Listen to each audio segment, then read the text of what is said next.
there, Monica Crow here with my woodworking friend Jason, who created this headboard that you see behind us.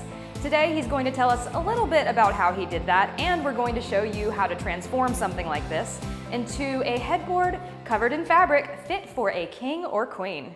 So without further ado, I'm going to let Jason take it away and explain how he made this headboard using just a few simple items.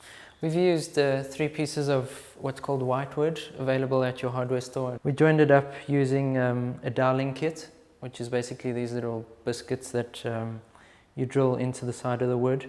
You use this tool to pretty much find the center of the wood, drill in, and then set these in with glue. And I've done that every 6 inches apart. We've joined up some 2x4s, just screwed that in, put a bit of glue as well so that it's really strong. Fabulous! Now that the headboard is created, it's time for the fun stuff. Jason and I went shopping and found this amazing fabric that is so high quality and it totally matches his bedding. It looks quite hotel chic if you ask me. But before we get into how we covered the headboard, let's talk about how we painted the legs with our cherry-picked, perfect shade of paint using the Pre-Val sprayer. Jason explained a bit about this simple process. We're using an eggshell latex paint, just straining it through a tissue over here to get rid of any clogs or impurities in it. And we mixed it with a little bit of paint thinner.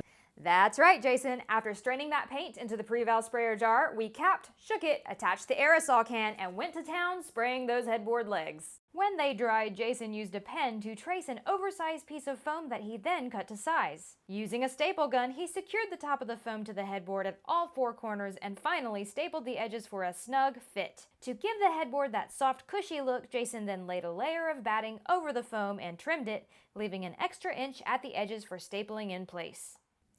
Now ladies, Jason's skills don't stop at woodworking and upholstering, he also irons. This step is important for ensuring your finished upholstery looks as good as possible. Next, Jason sheared the fabric, leaving several inches of overhang at the top and bottom.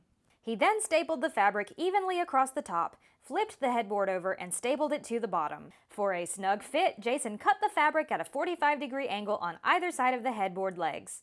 He cut the excess and then stapled the flaps to the back of the board. Stapling the fabric to the sides of the headboard was like wrapping a gift.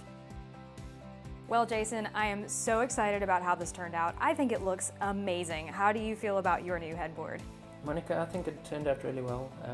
You know, considering what we spent and time and effort we put into it, pretty happy with it. So how much did we spend after all?